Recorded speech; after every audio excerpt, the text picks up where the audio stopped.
নমস্কার বন্ধুরা, আজকে আরেকটা রেসিপি নিয়ে এসে গেছি। এই শুরু করছি। জাস্ট এক বাটি সুজি আর দুটো আলু থাকলেই ঘরে আমরা কিন্তু এই রেসিপিটা বানিয়ে নিতে পারবো। তো আমি এক বাটি সুজি নিয়ে নিয়েছি আর এই দুটো আলুকে আমি টুকরো টুকরো করে মিক্সির জারের মধ্যে দিয়ে দিচ্ছি। আর এই এক বাটি সুজিও দিয়ে দেবো। দিয়ে অল্প সামান্য পরিমাণ একটুখানি জল দিয়ে আমি এগুলোকে খুব ভালো করে গ্রাইন্ড করে নেব। সঙ্গে দুটো কাঁচা লঙ্কাও দিয়ে দিচ্ছি, দিয়ে খুব ভালো করে ব্লেন্ড করে নিচ্ছি। এবারে এই মিশ্রণটা আমি একটা বোলের মধ্যে ঢেলে দিচ্ছি। ঢেলে দিয়ে এর মধ্যে স্বাদ মতো লবণ আর একটু চিলি ফ্লেক্স দিচ্ছি। আর কোনো মশলা কিন্তু দিচ্ছি না। সুজি আর আলুর একটুখানি মিশ্রণ, আর কিচ্ছু কোনো মশলা দিচ্ছি না। তারপর লবণ আর চিলি ফ্লেক্সটা খুব ভালো করে মিক্স করে একটুখানি এক চিমটি একটুখানি আমি বেকিং সোডা দিয়ে দিচ্ছি। আর এদিকে আমি একটা কড়াইতে একটুখানি গরম জল বসিয়েছি, জলটা ফুটছে। আমি 4টে বাটি দিয়ে দিয়েছি। বাটিগুলোতে সামান্য একটু তেল ব্রাশ করে দিয়েছি। তারপরে এই যে আমার মিশ্রণটা, এগুলো আমি 2-3 হাতা করে এর উপরে ঢেলে দিচ্ছি। ঢেলে দিয়ে তারপরে আমি একটা ঢাকা দিয়ে দিচ্ছি, ওই 7-8 মিনিটের মতো। প্রায় 8 মিনিট হয়ে গেছে। আমি এই ঢাকাটা খুলছি, এই দেখো কীরকম ফুলে উঠেছে। আর আমি একটা চাকু দিয়ে দেখছি যে প্রত্যেকটা বাটির মধ্যেই কিন্তু মিশ্রণটা খুব সুন্দর করে জমে গেছে। এবারে আমি গ্যাসটা বন্ধ করে দিচ্ছি আর এইগুলোকে একটু ঠান্ডা হতে দিচ্ছি। মোটামুটি 10 মিনিট লাগলো ঠান্ডা হতে।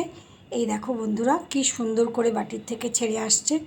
প্রত্যেকটা মিশ্রণ একদম সুন্দরভাবে জমে গেছে আর একদম বাটির থেকে খুলে চলে আসছে। খুব সুন্দর হয়েছে, একদম খুলে চলে এসছে প্রত্যেকটা। একটুও বাটির গায়ে লেগে থাকা বা কিছু একদম হয়নি। ঠিক এইখানে একটুখানি টুইস্ট দিচ্ছি। একটা কড়াই বসিয়েছি, সেখানে 1-1.5 চামচ মতন তেল দিয়েছি। তেলের মধ্যে একটুখানি সর্ষে ফোড়ন দিচ্ছি।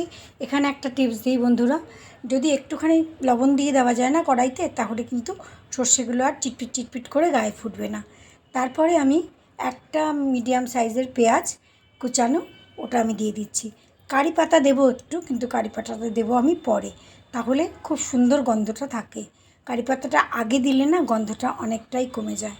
তো এবারে আমি কারি পাতাটা দিয়ে দিচ্ছি। পেঁয়াজ আর কারি পাতাটা একটুখানি নাড়াচাড়া হয়ে গেলে একটুখানি জাস্ট একটুখানি ক্রাঞ্চি থাকবে, তার মধ্যে একটুখানি আমি কাশ্মীরি লাল মির্চ দিচ্ছি আর একটু নাড়াচাড়া করে নিচ্ছি। দেখো কালারটা কি সুন্দর এসছে। তারপরে এই যে আমি যেগুলো বানিয়েছিলাম, এগুলোকে 4 টুকরো করে দিচ্ছি। এগুলোকে কি নাম দেওয়া যায় তোমরাই দিও, আমি তো নাম কিছু দিইনি এখনও, তোমরাই দিও। তো এই টুকরোগুলোকে আমি কড়াইতে দিয়ে দিচ্ছি। দিয়ে এবার এগুলোকে একটুখানি নাড়াচাড়া করে নিচ্ছি, যাতে এই তেল এবং আর কারি পাতা সবগুলো খুব ভালো করে মিক্স হয়ে যায়। ওপর থেকে একটুখানি ব্ল্যাক পেপার পাউডার দিয়ে দিয়েছি। তো আমার ডিশটা রেডি হয়ে গেছে। আশা করি আজকের রেসিপিটা তোমাদের ভালো লাগলো। যদি ভালো লাগে লাইক কমেন্ট করো। খুব কম সময়ে বানানোর জন্য এই ডিশটা কিন্তু অসাধারণ। আশা করি তোমাদের ভালো লাগলো।